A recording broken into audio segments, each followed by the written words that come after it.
اعوذ باللہ من الشیطان الرجیم، بسم اللہ الرحمن الرحیم۔ شہ نشین پر تشریف فرما حضرت سید شاہ عبدالرزاق صاحب قادری، مولانا علی پاشا قادری صاحب، مولانا محمد نعیم کوثر رشادی صاحب، مولانا ثناء اللہ خواہ قاسمی صاحب، صدر قاضی جناب غوث محی الدین صاحب، جناب محمد امتیاز اسحاق صاحب، مولانا حسن بیگ صاحب میرٹھی، جناب عبدالرحمن صاحب، نعمت اللہ خان صاحب، جناب محمد عبدالحادی صاحب صدر مجلس ضلع محبوب نگر، جناب جابر بن سعید صاحب، جناب انور پاشا صاحب، جناب ذاکر ایڈوکیٹ صاحب، ایم اے خلیل صاحب، جلیل نظامی صاحب، مجلس اتحاد المسلمین کے تمام اراکین بلدیہ، معزز حاضرین اکرام، غیور نوجوانوں، السلام علیکم ورحمۃ اللہ وبرکاتہ۔ عزیزان ملت،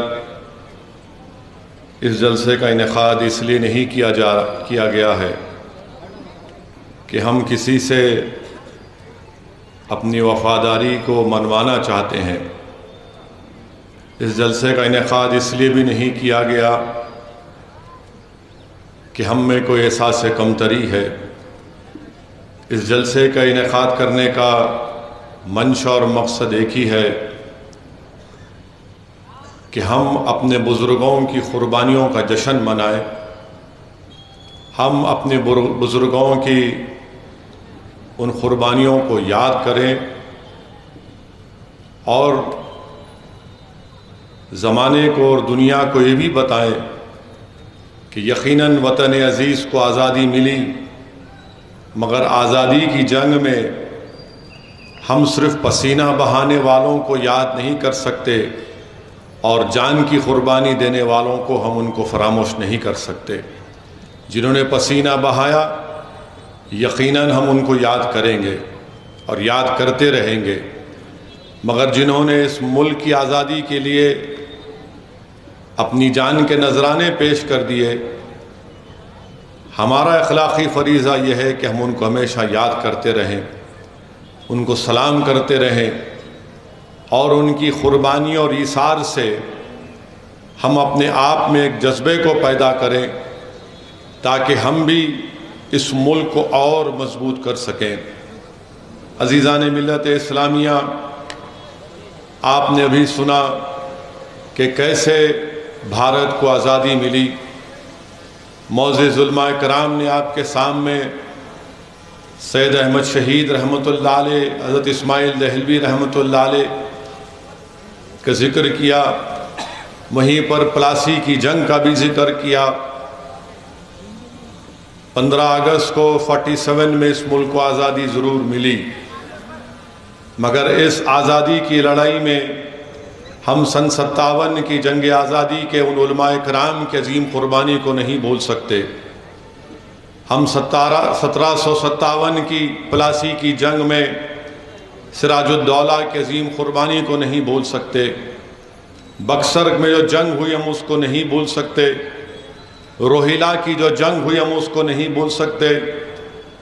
اور 4 مئی 1799 کو جو شیر ٹیپو سلطان شہید رحمۃ اللہ علیہ نے جو انگریزوں کے خلاف لڑائی، ہم اس کو نہیں بھول سکتے۔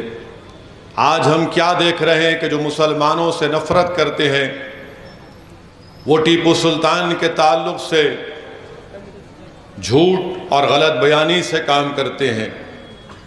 میرے عزیز دوستوں اور بزرگوں، آپ نے سنا ہوگا معزز علماء کرام سے، قوم اور ملت کے ذمہ داروں سے، کہ جب 4 مئی 1799 کو ٹیپو سلطان کی شہادت ہوئی تو انگریز جنرل نے اس وقت بڑی خوشی میں آ کر کہا کہ ٹیپو آج شہید ہو گیا، آج ہم بھارت جیت چکے ہیں۔ میرے عزیز دوستوں اور بزرگوں، عظیم ٹیپو سلطان کی زندگی پڑھنے کے لائق ہے، اور میں آپ سے گزارش کروں گا کہ جناب الیاس ندوی بھٹکلی کی جو کتاب ہے ٹیپو سلطان کے اوپر، اس کو ضرور اس کا مطالعہ کریں۔ اگر نوجوانوں کو وقت ملا، جس کو اردو نہیں آتی، انگریزی میں بھی وہ کتاب دستیاب ہے، کیونکہ ٹیپو سلطان کی زندگی کے واقعات پڑھنے سے ہی ہم کو معلوم ہوگا کہ ٹیپو سلطان کی انگریزوں سے جنگ اور ٹیپو سلطان کی شہادت کیسے بھارت کو آزادی دلانے کا ایک راستہ بتاتی ہے۔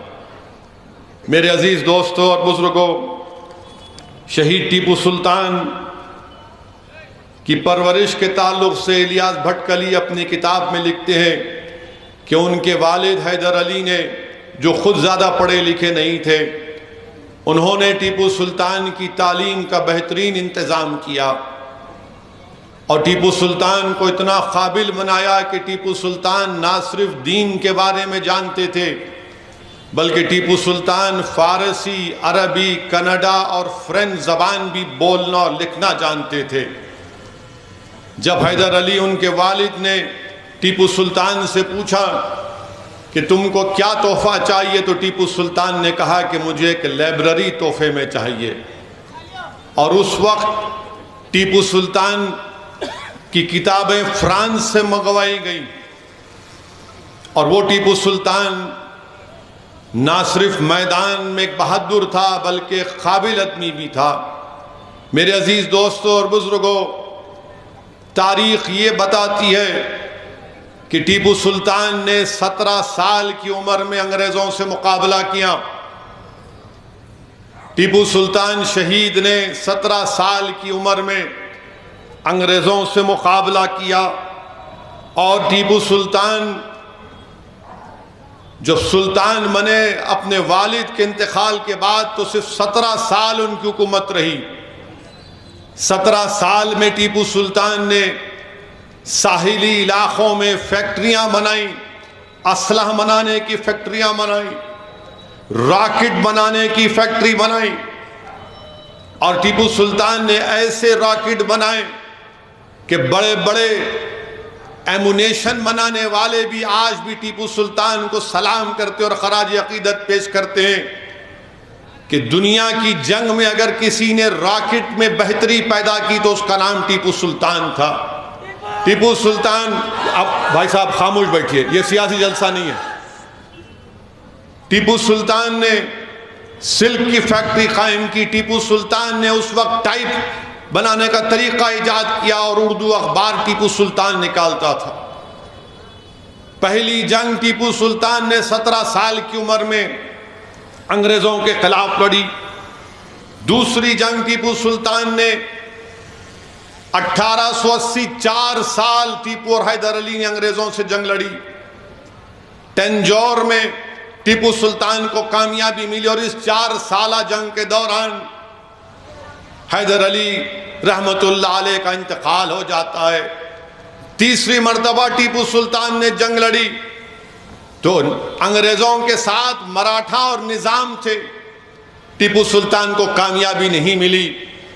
ٹیپو سلطان کو کامیابی نہیں ملنے کا غم اتنا تھا کہ مورخ لکھتا ہے کہ ٹیپو سلطان اس وقت سے، تیسری جنگ جو انگریزوں کے خلاف لڑی ٹیپو سلطان نے، وہ زمین پر پتھر پر سوتے تھے، ان کو اتنی تکلیف تھی کہ میں انگریزوں سے کامیابی حاصل نہیں کر سکا۔ چوتھی جنگ جو ہوئی انگریزوں کے خلاف ٹیپو سلطان کی، تو چار جنگیں ٹیپو سلطان نے انگریزوں کے خلاف لڑی۔ میرے عزیز دوستو، لکھنے والے نے لکھا کہ ٹیپو سلطان نے ایک عالی شان مسجد کو تعمیر کیا جس کا نام مسجد اعلیٰ رکھا۔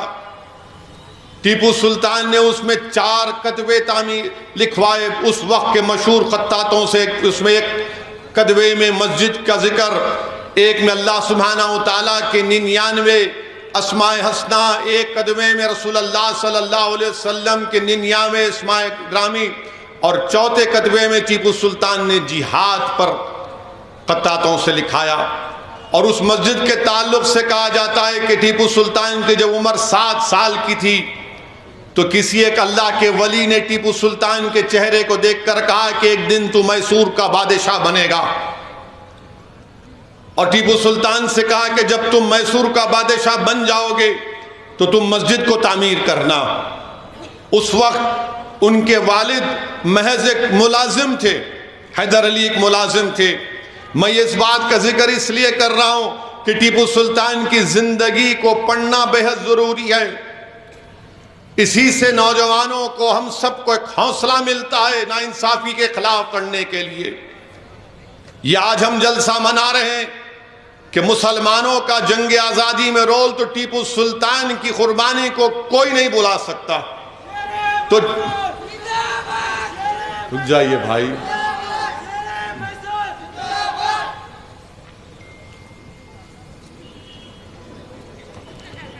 چوتھی جنگ جو ٹیپو سلطان کی ہوئی،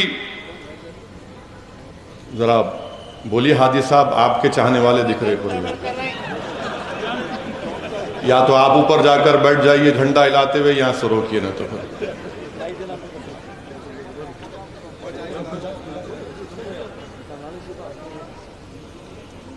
میرے عزیز دوستوں اور بزرگوں،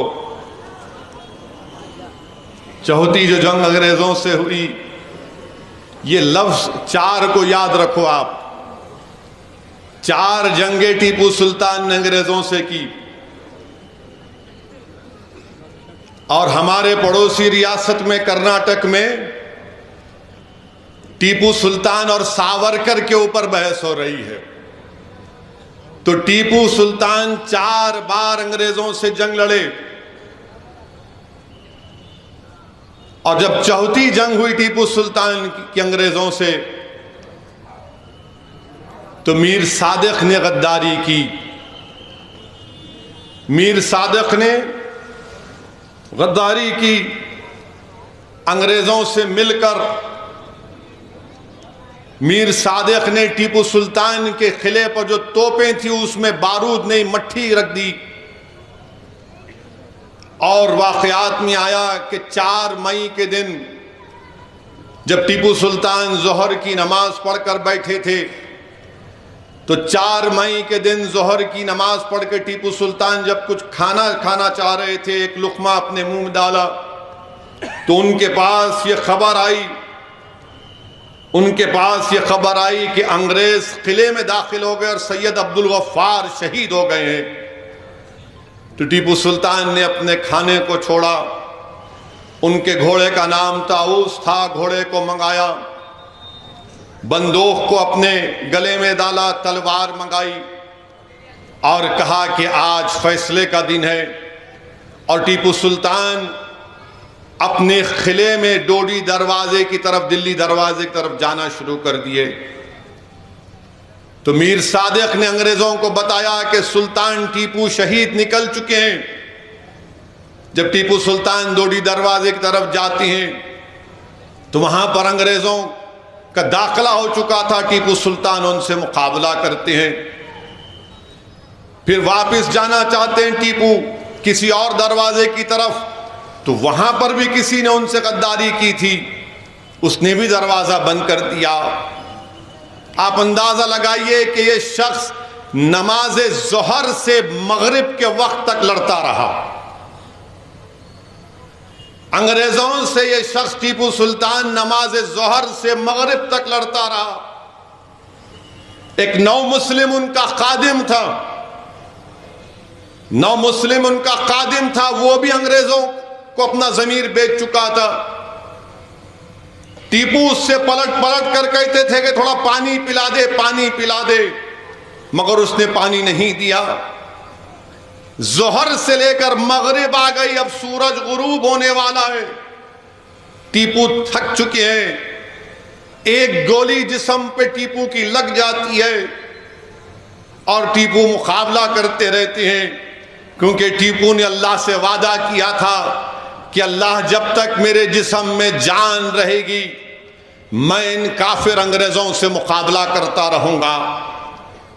پھر ان کے سامنے جو ایک اور غدار تھا، وہ انگریزوں سے انگلی سے اشارہ کر کر کہتا ہے کہ یہی سلطان ہے، اس کو مار دو۔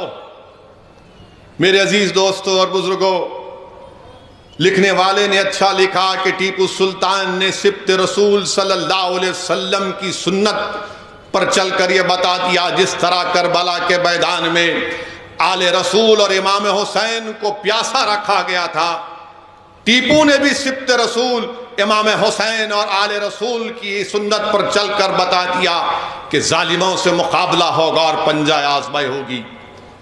آپ اندازہ لگائیے کہ ظہر سے لے کر ٹیپو لڑ رہے ہیں، مغرب کا وقت آ گیا، گولیاں چلتی ہیں ٹیپو سلطان کے اوپر، ایک نہیں 3 گولیاں ٹیپو کو لگتی ہیں، تو ٹیپو گرتے ہیں، تو ایک گورا انگریز آ کر ٹیپو سلطان کے جسم کو ہاتھ لگاتا ہے، تو ٹیپو سلطان کی غیرت جاگتی ہے۔ ٹیپو سلطان یہ کہتے ہیں کہ تو نجس ہے، تو میرے جسم کو کیسے ہاتھ لگا سکتا ہے؟ ٹیپو پھر کھڑے ہو جاتے ہیں اور اس انگریز جو آپ کے جسم کو ہاتھ لگا کر آپ کے جسم سے جو ہیرا لینا چاہتا تھا، ٹیپو اس پر وار کرتے ہیں، وہ اپنی بندوق کی نال سے اب ٹیپو کے وار کو روکتا ہے۔ لکھنے والے نے لکھا کہ ٹیپو نے اپنے اطراف میں جتنے انگریز تھے ان کو واصل جہنم کیا، تو ایک انگریز ان کی دائیں کن پٹی پر بندوق لگا کر گولی چلا دیتا ہے اور ٹیپو کی روح پرواز کر جاتی ہے۔ میرے عزیز دوستوں اور بزرگوں، جب ٹیپو شہید ہو جاتے ہیں، گر جاتے ہیں، انگریز یقین نہیں کرتے، انگریز یہ سمجھتے ہیں کہ ٹیپو فرانسیسی سپاہیوں کے ساتھ کسی اور جگہ پر نکل گئے، مگر بعد میں ان کا جو نو مسلم خادم تھا جو اپنا ایمان بیچ چکا تھا، وہ آ کر نشاندہی کرتا ہے کہ ہاں یہ ٹیپو سلطان کی لاش ہے۔ انگریز نے جب دیکھا تو ٹیپو سلطان کی آنکھیں کھلی تھیں، اور لکھنے والے نے لکھا کہ ایسا لگ رہا تھا کہ ٹیپو اپنی آنکھوں سے انگریزوں سے کہہ رہا ہے کہ دیکھو میری آنکھ ابھی بند نہیں ہوئی ہے۔ ٹیپو کی آنکھیں کھلی تھیں۔ انگریز جنرل نے جب ٹیپو کے جسم کو ہاتھ لگایا تو دیکھا کہ جسم گرم تھا ٹیپو کا، تو لکھنے والے نے لکھا کہ روح تو پرواز کر گئی تھی، مگر ٹیپو کا جسم اور روح انگریزوں کے اس ملک سے بھگانے کے لیے کھو چکی تھی۔ میرے عزیز دوستوں اور بزرگوں، ٹیپو سلطان وہ سلطان تھا جس کے پاس کشتیاں تھی، ایک نہیں 40 کشتیاں ٹیپو کے پاس تھی۔ اس نے اپنا وفد بھیجایا تھا سلطنت عثمانیہ کے خلیفہ کے پاس، اور جب وہ وفد گیا تو ٹیپو نے یہ کہا کہ جب تم اس وقت استنبول کو جب وفد جا رہا تھا، ٹیپو نے کہا کہ راستے میں کربلا پڑے گا، امام حسین کے آستانے پر جا کر میرا سلام پہنچانا۔ ٹیپو سلطان کی قربانی کی ایک بہت بڑی کتاب، ایک داستان ہے میرے عزیز دوستوں اور بزرگوں، مگر آج وطن عزیز میں ایسے لوگ ہیں جو ٹیپو سلطان سے نفرت کرتے ہیں اور ٹیپو سلطان کی قربانی کو مٹانا چاہتے ہیں۔ ٹیپو نے 4 مرتبہ انگریزوں سے جنگ کی اور ساورکر نے 4 مرتبہ انگریزوں سے معافی کا خط لکھا۔ یہ فرق ہے ٹیپو میں اور ساورکر نے۔ ٹیپو نے جنگ لڑی تلوار کے ساتھ، اور 17 سال ٹیپو کو ہمیشہ مقابلہ کرنا پڑا انگریزوں سے، تو کبھی نظام وقت سے، تو کبھی مراٹھاؤں سے، اور تاریخ نے بتا دیا کہ جو غداری کرتے ہیں ان کا بھی حال دنیا نے دیکھ لیا کہ وہی میر صادق کو، ٹیپو کے ایک کڑپا کے وفادار جنرل تھے، انہوں نے کہا کہ میر صادق کیا تو یہ سمجھتا کہ ہم نہیں جانتے کہ ہماری صفوں میں غدار کون تھا؟ اگر آج اللہ ہم کو فتح کر دے گا تو کل صبح میں ٹیپو تم کو پھانسی پر لٹکا دے گا۔ مگر میر صادق ہنستا ہے، تو وہ کڑپا کے ٹیپو کے وفادار جنرل ایک تلوار اٹھا کر میر صادق کی گردن اڑا دیتے ہیں، اور جب ٹیپو ڈوڈی دروازے کی طرف جا رہا تھا تو ٹیپو نے میر صادق سے کہا میں جانتا ہوں تو غدار ہے، مگر یاد رکھ نسل در نسل زمانہ ایسا آئے گا کہ لوگ تجھے دیکھ کر تھوکیں گے، اور وقت ایسا ہی آیا۔ آج بھی اگر کوئی لوگ میر صادق کی قبر کے پاس سے گزرتے ہیں تو کہتے ہیں کہ گندی بدبو آ رہی، یہاں سے ہٹ جاؤ۔ یہ غداروں کا حال ہوتا ہے۔ میرے عزیز دوستوں اور بزرگوں، پھر ٹیپو سلطان کے تعلق سے بہت سی باتیں ہمارے مسلمانوں سے نفرت کرنے والے کہتے ہیں کہ ٹیپو ہندوؤں کے خلاف تھا۔ آج اس جلسے سے ان کو میں پیغام دینا چاہتا ہوں کہ ٹیپو ہندوؤں کے خلاف نہیں تھا، ٹیپو ان مسلمانوں کے بھی خلاف تھا جو انگریزوں کی غلامی کو قبول کر چکے تھے، جیسا کہ نظام وقت نے کیا تھا۔ ٹیپو نے مراٹھاؤں کے خلاف تھا کیونکہ انگریزوں سے ملے تھے اس وقت کے مراٹھا۔ ٹیپو کرناٹکا کے نواب کے خلاف تھا کیونکہ وہ انگریزوں سے لڑنا نہیں چاہتے تھے، بلکہ ٹیپو نے ایک مسلمانوں کی جماعت کو اپنی سلطنت سے باہر کر دیا تھا۔ ٹیپو عیسائیوں کے بھی خلاف تھا کیونکہ انگریزوں سے ملے ہوئے تھے، یہ ٹیپو سلطان تھا۔ مگر آج ان لوگوں کو جواب دینا ضروری ہے کہ جو ٹیپو سلطان کے تعلق سے یہ کہتے ہیں کہ ٹیپو ہندو بھائیوں کے خلاف تھا، تو میں ان پاگلوں سے کہنا چاہوں گا کہ کتاب ہے جس کے آتھر کا نام بی این پانڈے ہے۔ بی این پانڈے کیا کہتے ہیں ٹیپو سلطان کے بارے میں، اور یہ مورخ ہے، یہ بڑے مشہور مورخ ہے، اور یہ کوئی ایسا نہیں لکھ دیتے من گڑت کہانیاں، ان کے پاس ہر چیز کا ریکارڈ ہوتا ہے۔ بی این پانڈے نے ایک کتاب ہے جس میں انہوں نے اورنگزیب اور ٹیپو سلطان پر لکھی۔ انہوں نے ٹیپو سلطان کے بارے میں کیا لکھا کہ ٹیپو ایک ارکاٹ میں ایک اللہ کے ولی تھے، مستان اولیاء کے نام سے ان کے نام پر ٹیپو رکھا گیا۔ ٹیپو کے تعلق سے وہ کہتے ہیں کہ ٹیپو نے جگت گرو ہندو مٹھ کے سنگری کو خط و کتابت کی، ان کو تحفے اور طوائف دیے، انہوں نے ان کو 12 ہاتھی دیے، سونا دیا، ہیرے جواہرات دیے۔ سری نارائن سوامی مندر کو میلاکوٹ میں، ایک سونے کا کپ سری سکنتیشورا مندر کو ننجاگنڈ میں ٹیپو نے دیا۔ ٹیپو نے 7 چاندی کے کپ، ایک چاندی کا اودان سری رنگاناتھا مندر کے سری رنگا پٹنم کو دیا۔ ٹیپو نے پیسے دیے کنجاویرم کی مندر کی تعمیر کے لیے۔ ایک چیریٹ تہوار ہوتا تھا، ٹیپو اس میں بھی اپنی حکومت کی طرف سے پیسے دیتے تھے تاکہ پٹاخے پھوڑے جائے۔ ٹیپو زمینات دیے گنڈی کوٹ کی مندر کو، یہ بی این پانڈے لکھتے ہیں۔ ٹیپو نارائن سوامی مندر کو زمینات دیے، چنا کے سوامی مندر کو جو منچور میں ہے ٹیپو نے زمینات دیے۔ ٹیپو نے پولیوندالا میں وہاں پر اس مندر کو انعام لینڈ دیے۔ یہ تمام چیزیں کیا بتاتی ہیں؟ ٹیپو نے جو کرسچین کمیونٹی میں سیرین کرسچین ہوتے ان کے انتظام کیا، آرمینین عیسائیوں کے لیے ٹیپو نے ان کو پوری سہولتیں فراہم کی۔ ٹیپو نے جو گوا کا آرچ بشپ تھا عیسائی، اس کو کہا کہ آپ کیتھولک پریسٹ کو بھیجائیے تاکہ جو میسور میں عیسائی ہیں ان کو اس سے فائدہ مل سکے۔ یہ تمام چیزیں کیا بتاتی ہیں؟ اگر اسد الدین اویسی غلط کہہ رہا ہے تو بی این پانڈے تو غلط نہیں کہہ سکتا نا۔ یہ بی این پانڈے کہہ رہے ہیں ٹیپو سلطان کے بارے میں، رحمت اللہ علیہ کے بارے میں۔ میرے عزیز دوستوں اور بزرگوں، اور ٹیپو سلطان کے بارے میں یہ بھی بات مشہور ہے کہ جب مراٹھاؤں سے جنگ ہوتی تھی، اس وقت کے مراٹھاؤں سے 2 مرتبہ ٹیپو سلطان جنگ میں، جب وہاں کی مراٹھا خواتین ان کے قبضے میں آئیں تو ٹیپو سلطان نے ان کو علیحدہ انتظام کیا اور اپنی فوج کے ساتھ ان خواتین کو واپس مراٹھاؤں کے حوالے کیا۔ یہ ٹیپو سلطان کی تاریخ ہے۔ کون لکھ رہا ہے؟ یہ بی این پانڈے لکھ رہا ہے۔ میرے عزیز دوستوں اور بزرگوں، بی این پانڈے لکھتے ہیں کہ ٹیپو سلطان نے اپنی زندگی میں کبھی شراب کو ہاتھ نہیں لگایا۔ یقیناً ٹیپو سلطان ایک مسلمان تھا، 5 وقتہ نمازی تھا، مگر ٹیپو سلطان کسی دوسرے مذہب کے خلاف نہیں تھا۔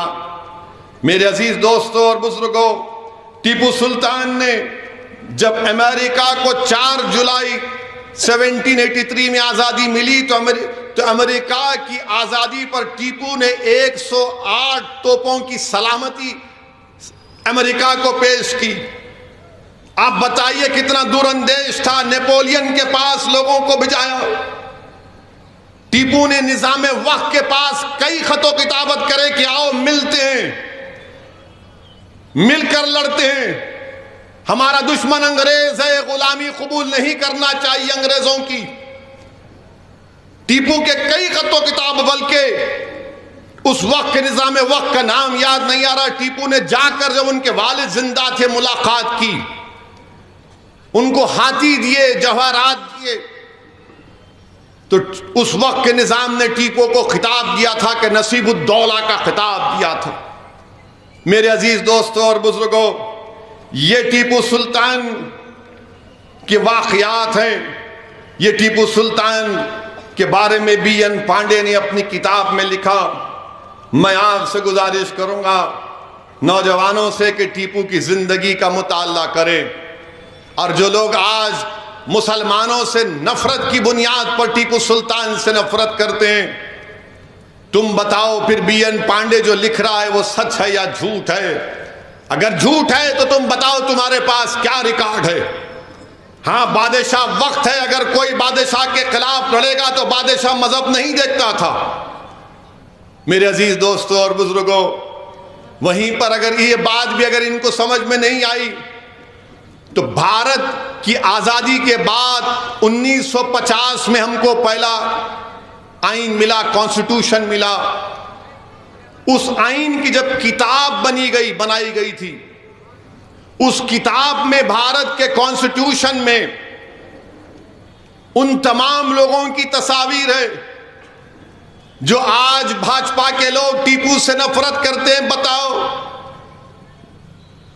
کیا تم سردار پٹیل سے زیادہ عقل مند تھے؟ یا تم ہو کہ سردار پٹیل کی موجودگی میں جو بھارت کی آئین کانسٹیٹیوشن بننے کے بعد ایک کتاب چھاپی گئی تھی، قانون ساز اسمبلی، کانسٹیٹیوشن اسمبلی کہتے ہیں، اس کتاب میں ٹیپو سلطان کی فوٹو ہے۔ اس کتاب میں ٹیپو سلطان کی فوٹو ہے، جھانسی کی رانی کی فوٹو ہے، رام لکشمن سیتا کی فوٹو ہے، گوتم بدھ کی ہے، مہاویر کی ہے، گرو گوبند کی ہے، اکبر بادشاہ کی ہے۔ اب بتاؤ یہ لوگ کیا کہیں گے؟ جب جنہوں نے آزادی کی لڑائی لڑی اور بھارت کا آئین بنایا، اس پہلی کتاب میں ٹیپو کی فوٹو ڈالی تو یہ لوگ کو بڑی پیٹ میں درد ہوتا ہے آج بھی۔ میرے عزیز دوستوں اور بزرگوں، ہم کو ٹیپو سلطان کی قربانی کو یاد رکھنا پڑے گا۔ ٹیپو سلطان کی قربانی کو یاد رکھنا پڑے گا۔ جب ٹیپو لڑ رہے تھے، انگریزوں نے تینوں طرف سے ان کو محاصرے میں لے لیا تھا، تو ان کا نو مسلم خادم جو اپنا ضمیر بیچ چکا تھا، پکار کر کہا کہ ٹیپو ہتھیار ڈال دو، انگریز تم کو تمہاری شان کے مطابق تم کو عزت دیں گے۔ تو ٹیپو نے کہا کہ نہیں، مجھے ایسی عزت نہیں چاہیے جس میں انگریزوں سے مجھ کو غلامی کرنا پڑے گا۔ تاریخ بتاتی ہے کہ آج جتنے بھارت میں رجواڑے ہیں، جتنے بڑے بڑے خاندان جنہوں نے بھارت کے کونے کونے میں حکومت کی تھی، کیا تم نے مقابلہ کیا تھا انگریزوں سے؟ جھانسی کی رانی نے کیا تھا، ٹیپو نے کیا تھا، بتاؤ کتنے راجاؤں نے کیا تھا؟ ٹیپو نے پرواہ نہیں کی اپنے خاندان کی۔ اس کا خاندان کبھی وہاں سے نکال کر بنگال لے کر چلے گئے، کلکتہ سے ٹولی گنج لے کر چلے گئے۔ میرے عزیز دوستوں اور بزرگوں، ٹیپو نے انگریزوں کی غلامی کو قبول نہیں کیا۔ وہیں پر ہم دیکھتے ہیں عزیز دوستوں، مورخ لکھتا ہے کہ جب ٹیپو سلطان کی لاش کو جنازے کی نماز کے بعد قبرستان کی طرف لے جایا جا رہا تھا، تو آپ اندازہ کر سکتے ہیں کہ مئی کے زمانے میں گرمی کا موسم ہوتا ہے، خوب گرمی تھی، اور جب ٹیپو کا جنازہ جا رہا تھا تو اس میں ہندو بھی رو رہا تھا، کیونکہ جب ٹیپو انگریزوں سے مقابلہ کر رہا تھا تو ہندو مائیں بہنیں اپنی جانوں کو بھی قربان کر رہی تھی ٹیپو کے لیے، کہہ رہے تھے کہ سلطان نہیں مرے گا، ہم ٹیپو سے پہلے مریں گے۔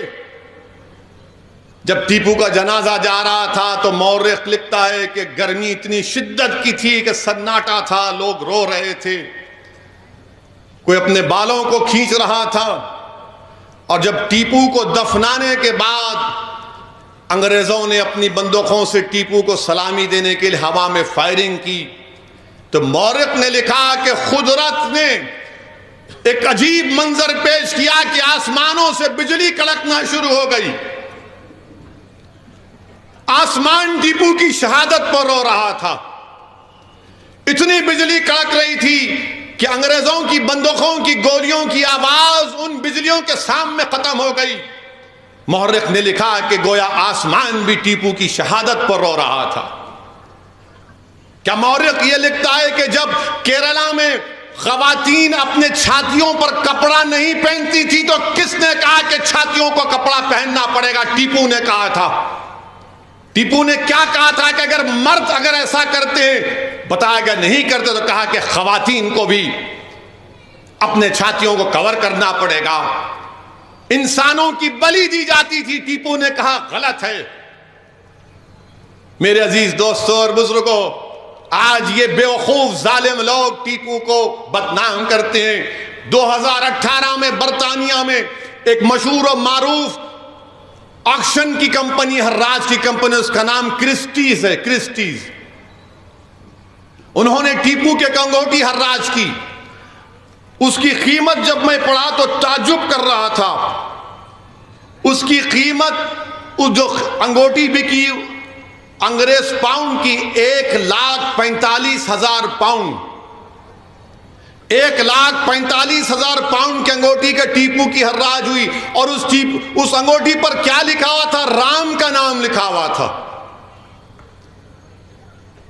تو کرسٹیز جو آکشن کمپنی نے لکھا کہ تعجب کی بات ہے کہ ایک مسلم بادشاہ کے پاس اس طرح کی انگوٹھی ہے، تو اس سے کیا معلوم ہوا کہ ٹیپو ہندوؤں کے خلاف نہیں تھا، ٹیپو انگریزوں کے خلاف تھا، ٹیپو ہر اس مذہب کے ماننے والے کے خلاف تھا جو انگریزوں کی غلامی کو قبول کرنا چاہتے تھے۔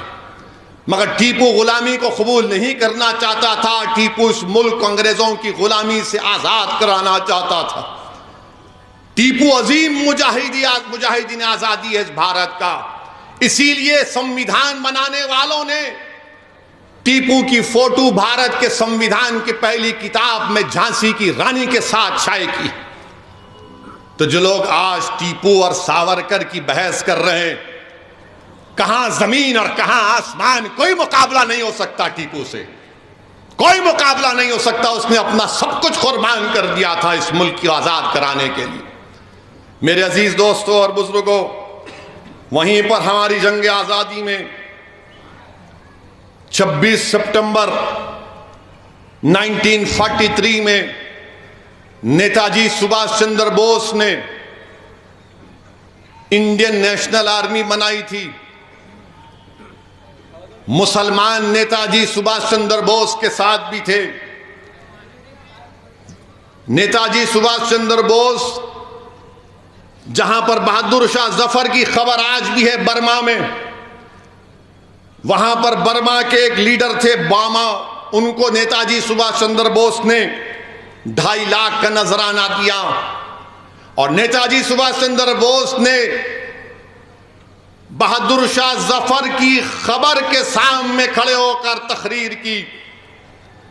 نیتا جی سبھاش چندر بوس نہایت ہی قابل اور نہایت ہی نفیس ترین انسان تھے، اور نیتا جی سبھاش چندر بوس نے جب انڈین نیشنل آرمی دوبارہ بھارت میں جا کر بھارت کو آزاد کرانے کی لڑائی میں جا رہی تھی، تو نیتا جی سبھاش چندر بوس نے بہادر شاہ ظفر کی خبر پر کھڑے ہو کر یہ شعر پڑھا تھا ظفر کا کہ غازیوں میں بو رہے گی جب تلک ایمان کی، غازیوں میں جب تلک بو رہے گی ایمان کی، تخت لندن تک چلے گی تیغ ہندوستان کی۔ یہ نیتاجی سبھاش چندر بوس نے بہادر شاہ ظفر کا شعر پڑھا، اور جب یہ فوج گئی تو اب موجودہ امپال کے علاقے کو اس نے قبضہ کر لیا تھا۔ ابھی بھارت کا جو امپال کا نارتھ ایسٹ کا علاقہ ہے، تو مورخ کو یہ ظالموں کو بتانا چاہ رہے ہیں، یہ جو گوڈسے کے جانشین ہیں، ان کو بتانا چاہ رہے ہیں کہ بتاؤ جب نیتاجی سبھاش چندر بوس کلکتہ سے نکل کر پشاور گئے تو اس شخص نے جس میں پشاور میں نیتاجی سبھاش چندر بوس کو استقبال کیا، اس کا نام کیا تھا؟ اس کا نام تھا میاں اکبر شاہ۔ نیتاجی سبھاش چندر بوس جب جرمنی سے یورپ سے ایشیا سب مرین میں گئے، کون تھا وہ جس نے نیتاجی سبھاش چندر بوس کے ساتھ تھا؟ اس کا نام عابد حسن تھا، حیدرآباد کے عابد حسن صفرانی، وہ ساتھ تھے۔ اس کے بعد جو نیتاجی نے پہلا ڈویژن بنایا فوج کا، جو نارتھ ایسٹ موجودہ بھارت کا نارتھ ایسٹ میں گئے، اس کا فوج کا ڈویژن کا انچارج کون تھا؟ محمد زماں اس کا نام تھا۔ اور کس نے ترنگا لہرایا تھا امفال میں؟ اس شخص کا نام شوکت ملک تھا۔ نیتاجی سبھاش چندر بوس جو آخری مرتبہ پلین میں بیٹھ کر گئے، اس کے بعد نیتاجی کسی کو دنیا میں نظر نہیں آئے۔ کون تھا نیتاجی کے ساتھ ان کے زندگی کے آخری سفر میں؟ اس کا نام حبیب الرحمان تھا، اس کا نام حبیب الرحمان تھا۔ نیتاجی سبھاش چندر بوس کے تعلق سے جب وہ سنگاپور میں تھے تو سنگاپور میں آ کر کسی نے کہا کہ سنگاپور کی مندر میں چلو نیتاجی سبھاش چندر بوس، مگر صرف آپ آ سکتے، آپ کی آرمی کے لوگ نہیں آ سکتے۔ تو نیتاجی نے کہا کہ اگر سبھاش چندر بوس آئے گا تو سب میرے ساتھ آئیں گے۔ یہ نیتاجی سبھاش چندر بوس تھے۔ اور پھر وہاں پر دوسری جنگ عظیم کے بعد انگریزوں نے جاپان کو ہرایا اور سنگاپور پر قبضہ کیا، تو وہاں سے ان لوگوں کو گرفتار کر لیا گیا تھا۔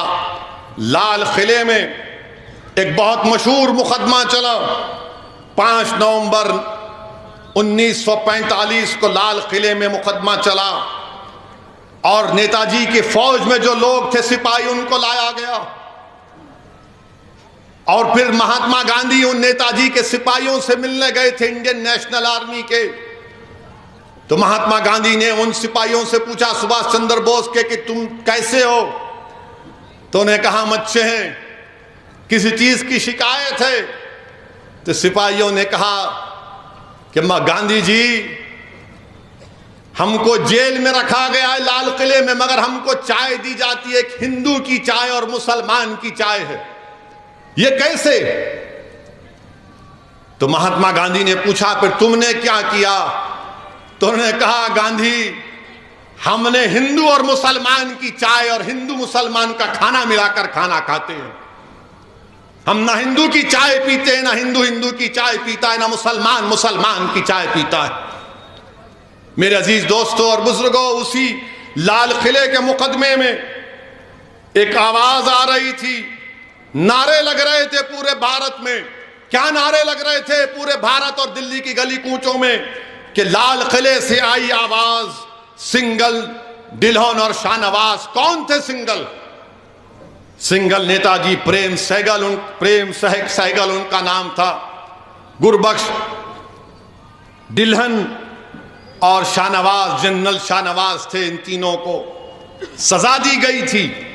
طوفان مچ گیا دلی میں، انگریزوں کو پیچھے ہٹنا پڑا، اور جنرل شاہ نواز بعد میں میرٹھ سے 4 مرتبہ کے MP بنے، منسٹر آف اسٹیٹ ریلویز بھی جنرل شاہ نواز تھے۔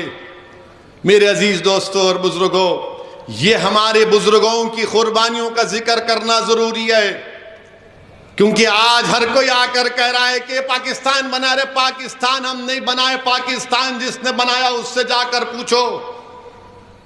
ہم ذمہ دار نہیں ہیں پاکستان بنانے کے، ہاں ہم ذمہ دار ہیں بھارت کو آزاد کرانے کے لیے۔ ہمارے بزرگوں نے اپنا خون پسینہ اس میں بہا دیا، اپنی جانوں کی عظیم قربانیوں کو ہمارے بزرگوں نے پیش کر دیا۔ کیا نوجوانوں تم کو معلوم جلین والا باغ کیا ہے؟ نوجوانوں تاریخ پڑھو. تم اپنی زندگی کا مقصد صرف سیل فون مت بناؤ. تمہاری زندگی کا مقصد صرف انسٹاگرام یا سنیپ چیٹ نہیں ہے. تمہاری زندگی کا مقصد یہ کہ کتنے لائکس تمہاری فوٹو پر آئے. تمہاری زندگی کا مقصد یہ بھی ہونا چاہیے کہ تم تاریخ پڑھو, اپنی بزرگوں کی قربانیوں کو یاد کرو. جلین والا باغ کب ہوا؟ 13 اپریل 1919 کو جلین والا باغ ہوا. اس وقت کے مجاہدین آزادی کو گرفتار کر لیا گیا تھا رولٹ ایکٹ کے خلاف. ڈاکٹر سیف الدین کچلو. تو ہندو, مسلمان اور سکھ نکل گئے, احتجاج کرنے کے لیے نکل گئے. تو اس وقت انگریز جنرل ڈائر آیا اور دیکھا کہ مجمع سناٹا ہے. ایک شخص تقریر کر رہا ہے. جنرل ڈائر کو بڑی تکلیف ہوئی, اس کے غرور کو, اس کے انا کو ٹھیس پہنچی. اس نے فوج سے کہا گولی چلاؤ, فائر کرو. 1000 لوگ مر گئے اس میں. 1000 لوگ مر گئے. بچے, بوڑھے, ضعیف سب مر گئے اس میں, 1000 لوگ. اور اس جلین والا باغ میں مرنے والوں کا نام آپ کے سامنے رکھتا ہوں. عبد الخالق صاحب, کارپیٹ فیکٹری کے ملازم, 70 سال کے ہیں. عبداللہ ولد لال محمد 20 سال کے. احمد دین کریم بخش کے بیٹے 20 سال کے. احمد خان 11 سال کا بچہ, کم سن بچہ. برکات احمد 20 سال کے. الہی بخش, فتح محمد, شمس الدین, شیخ جان, عمر بخش, فیروز الدین. یعنی ہندو مسلمان سب کا, سکھ کا خون اس میں شامل تھا, کیونکہ بھارت کو آزاد کرنا تھا. میں اس لیے ذکر کر رہا ہوں میرے عزیز دوستوں اور بزرگوں, تاکہ جلین والا باغ میں مسلمان بھی شہید ہوئے. یاد رکھنا ضروری ہے, ہندو بھائیوں کے ساتھ اور سکھ بھائیوں کے ساتھ. اور مورخ, انگریز مورخ لکھتا ہے The Other Side of Mutiny میں ایک چشمدید عورت کا واقعہ لکھتا ہے کہ وہ عورت اپنے شوہر کو تلاش کرنے نکلی تو لاشوں کے ڈھیر سے اس کی شوہر کی لاش نکلی. وہ غم میں نڈھال ہو کر اپنی شوہر کے لاش کے پاس بیٹھ گئی تو اس نے دیکھا کہ ایک بچہ, 10 معصوم بچہ, کم سن بچہ رو رہا ہے, زخمی ہے. تاریخ میں آیا کہ 1000 لوگوں کو جنرل ڈائر نے گولی مار کر ہلاک کیا. اتنے ہی 1200 کے قریب لوگ زخمی تھے. ایک کم سن بچہ تھا تو یہ خاتون اس بچے کو دلاسا دے رہی تھی اور بچہ کہہ رہا تھا کہ مجھے میری اماں یاد آ رہی ہے, تم مت جاؤ یہاں سے, تم میرا ہاتھ چھوڑ کر مت جاؤ. وہ عورت یہ کہتی ہے, وہ انگریز مورخ کو, کہ میں نے کئی لوگوں کو پانی کی بھیک مانگتے سنا, میں نے کئی زخمیوں کو دیکھا. اس عورت نے کہا کہ میں نے کتوں کو اس لاشوں کو کھاتے ہوئے دیکھا. یہ ملک کو ہم کو آزادی ملی, ایسے نہیں ملی میرے عزیز دوستوں اور بزرگوں. ٹیپو سلطان کے ساتھ 10,000 لوگوں نے جام شہادت کو نوش فرمایا تھا. 10,000 لوگ ٹیپو سلطان کے ساتھ شہید ہوئے. جلین والا باغ میں 1000 لوگ شہید ہوئے. یہ عورت چشمدید گواہ ہے. چوری چورا کا واقعہ, چوری چورا کے پولیس اسٹیشن کے پاس کون ذمہ دار تھا چوری چورا کا؟ عبداللہ اور لال محمد. عبداللہ اور لال محمد چوری چورا کے واقعے کے مجاہدین تھے. اور انگریزوں نے کیا کیا؟ چوری چورا میں بھون دیا لوگوں کو. عبداللہ اور لال محمد کو پھانسی کے تختے پر لٹکا دیا. چوری چورا کا واقعہ پڑھو. یہ لوگ وہ لوگ تھے جو اپنے کاروبار کے اعتبار سے چوڑیاں بیچتے تھے. آج ہم نے کیا کر دیا؟ مدھیہ پردیش اندور میں وہی چوری چورا کے چوڑی بیچنے والوں کا ایک شخص جب چوڑی بیچنے گیا تو وہاں پر مدھیہ پردیش میں اس کو جیل میں ڈال دیا گیا انہیں سے لگا کر کہ اس نے کسی سے چھیڑخانی کی. 75 سال کی آزادی کا جشن منا رہے ہیں, چوری چورا کے ان جانشینوں کو جیل میں ڈال دیا جاتا ہے. میرے عزیز دوستوں اور بزرگوں, نوجوانوں, کیا تم جانتے ہو کہ شولاپور میں گاندھی کو گرفتار جب معلوم ہوا تو شولاپور شہر میں عبد الرشید اور قربان حسین نوجوان تھے. گاندھی کی گرفتاری کی خبر ملی تو شولاپور کے ماحول کو انہوں نے گرم کر دیا اور کہا کہ گاندھی کو گرفتار کیا گیا، اور پورے شولاپور میں احتجاج کیا. اور انگریزوں نے عبد الرشید اور قربان حسین پر بغاوت کا الزام لگا کر یہ شولاپور کے ان عظیم مجاہدین کو تختے پر لٹکا دیا. مسلمانوں، کیا تم جانتے ہو کہ شیخ مظہر نانوتوی کون تھے؟ علماء جانتے ہیں شیخ مظہر نانوتوی کون تھے. اور شیخ مظہر نانوتوی رحمت اللہ علیہ کی ایک عادت تھی کہ اپنی زبان سے ہمیشہ اپنے ہونٹ کو چوستے رہتے تھے. اپنی زبان سے اپنے ہونٹ کو چوستے رہتے تھے. لوگ بولتے یہ کیا کرتے ہیں حضرت، اپنی زبان سے ہونٹ کو چوستے رہتے ہیں، کیا وجہ ہو، یہ عادت کیوں پڑی؟ ایک شخص تھا پیچھے پڑ گیا اور پوچھا کہ شیخ بتاؤ، شیخ مظہر نانوتوی صاحب، آپ کی یہ عادت کیوں ہے کہ آپ اپنی زبان سے ہونٹ کو کیوں چوستے ہیں؟ تو شیخ مظہر نانوتوی رحمت اللہ علیہ نے بتایا کہ شاملی کی جب انگریزوں سے جنگ ہوئی تھی، حاجی امداد اللہ مہاجر مکی رحمت اللہ علیہ کے ساتھ میں تھا. حاجی امداد اللہ مہاجر مکی بانی جامع نظامیہ انور اللہ شاہ فاروقی کے پورے مرشد ہیں. ہم حاجی امداد اللہ مہاجر مکی کے ساتھ تھے. انہوں نے کہا کہ مولانا رشید احمد گنگوہی رحمت اللہ علیہ ساتھ تھے، ان کے بھائی مولانا محمد منیر نانوتوی تھے، قاسم نانوتوی تھے. شیخ مظہر نانوتوی کہتے ہیں کہ میرے پیر میں گولی لگی اور میں اچانک کیا دیکھتا ہوں کہ آسمان سے حوریں اتر رہی ہیں، آسمان سے حوریں اتر رہی ہیں، اور جس کی روح قبض ہونے والی ان روحیں ان سے کہہ رہی یہ لو، یہ اپنا، یا ان کے ہاتھوں میں ایک جام تھا، اس کو پیو، اس کو پیو. تو اچانک ایک حور شیخ مظہر نانوتوی کے پاس آ کر ان کو بھی پیالہ دیا، اور وہ اپنا پیالہ منہ کو لگائے تھے کہ ایک اور آ کر کہا کہ نہیں، اس کا وقت ابھی نہیں آیا ہے، اس کا وقت ابھی نہیں آیا ہے. تو شیخ مظہر نانوتوی نے کہا کہ میں نے تھوڑا سا اس کی مٹھاس کو اپنے لب پر محسوس کیا تو ہمیشہ اس کو یاد کرتا ہوں. یہ ہمارے بزرگوں کی قربانیاں ہیں. اور آج جب مسلمانوں کو جیل میں ڈال کر، جھوٹے کیسوں میں ڈال کر، مدرسوں کے بچوں کو جیل میں ڈال کر کہا جاتا ہے کہ یہ حوروں کی خواہش میں ملک سے غداری کر رہے ہیں، ارے ظالموں، شیخ مظہر نانوتوی کی قربانی کو پڑھو. جب ان کے سامنے عظیم علماء کرام ان کی روحیں قبض کی جا رہی تھی تو شیخ مظہر نانوتوی رحمت اللہ علیہ کہہ رہے کہ اللہ نے آسمان سے حوروں کو بھیجا اور ان شہیدوں سے کہا کہ پلاؤ ان کو یہ جام. جن مدرسوں کے علماءوں نے اس ملک کو آزاد کرانے کے لیے اپنا سب کچھ قربان کر دیا، آج تم انہی مدرسوں کو بدنام کرتے ہو،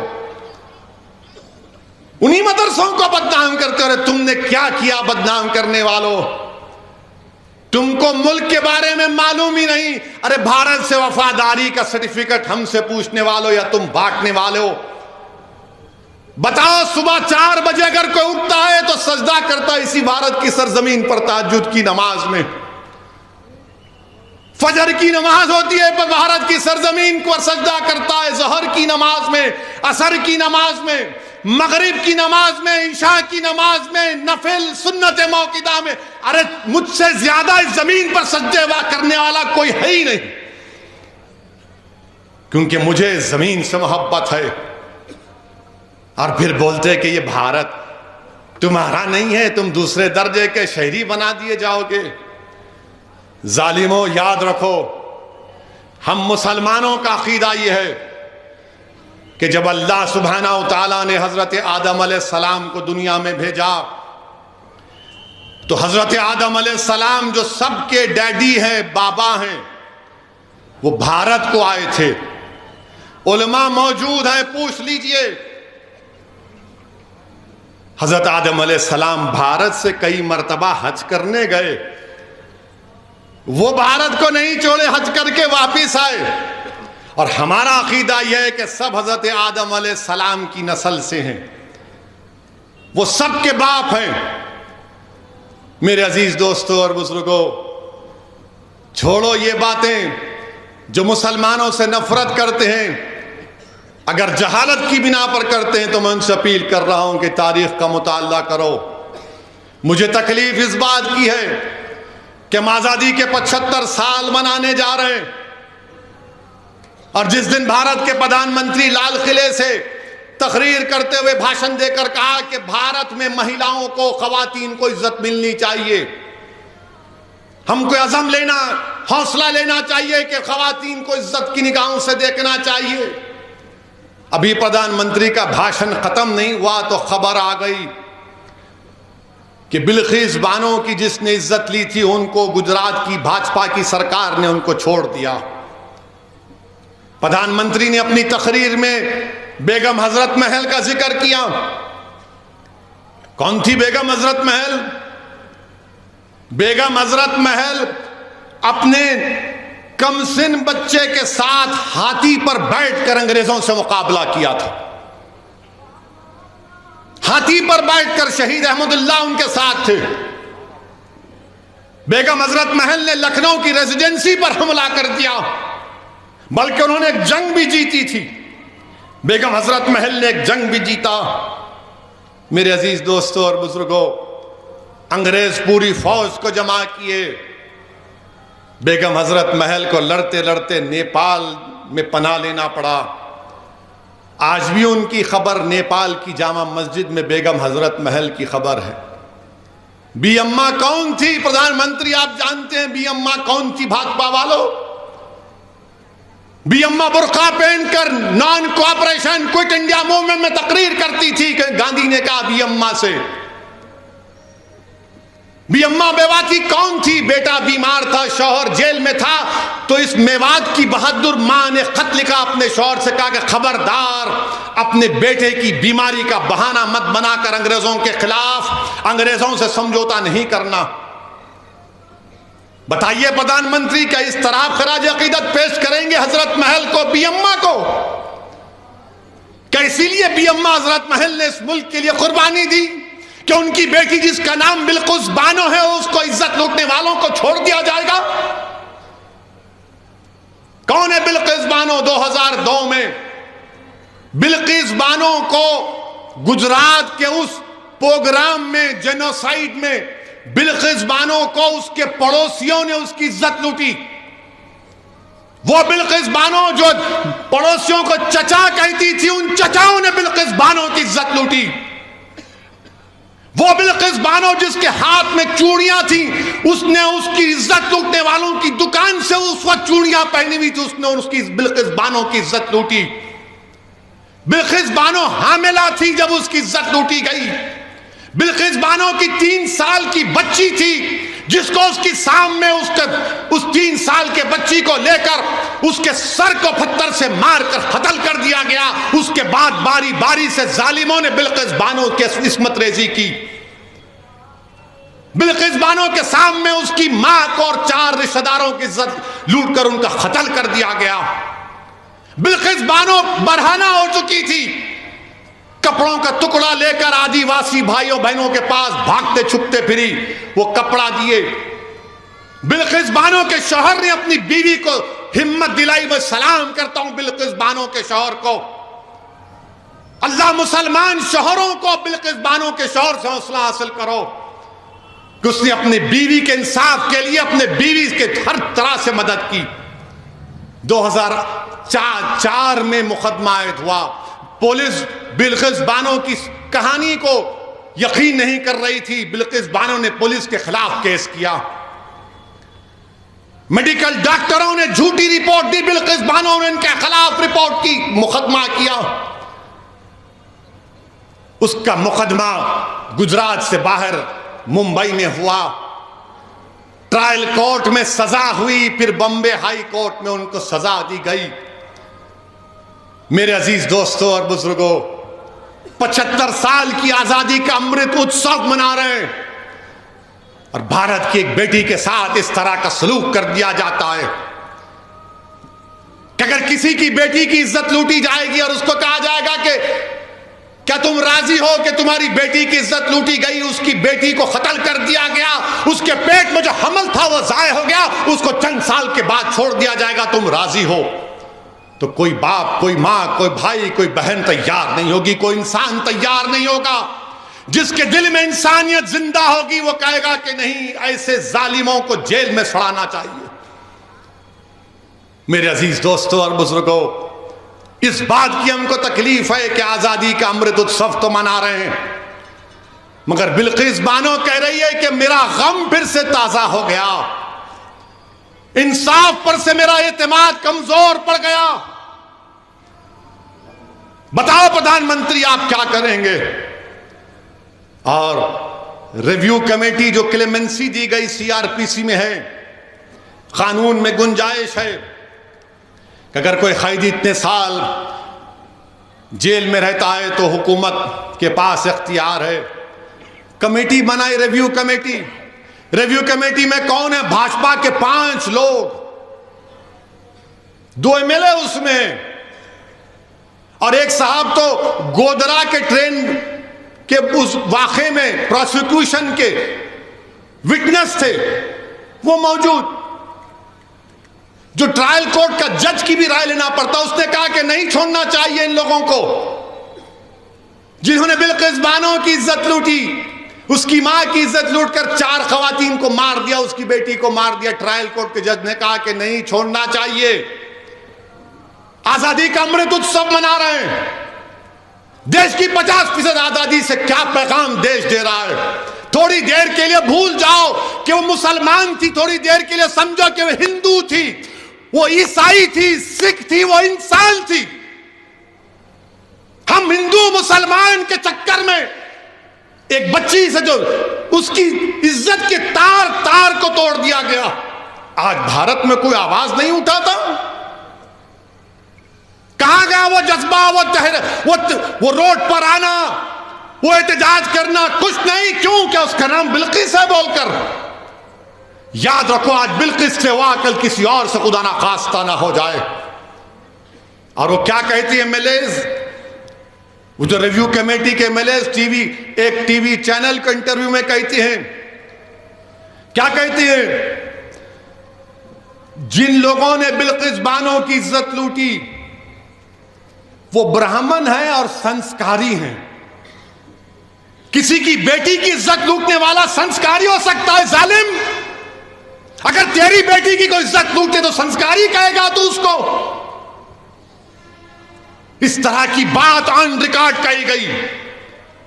ہم بھارت کے پردھان منتری سے پوچھنا چاہ رہے ہیں، ٹرپل طلاق کا قانون آپ نے بنایا تھا، آپ نے پارلیمنٹ کے باہر کہا تھا کہ میں مسلم بہنوں کا بھائی ہوں۔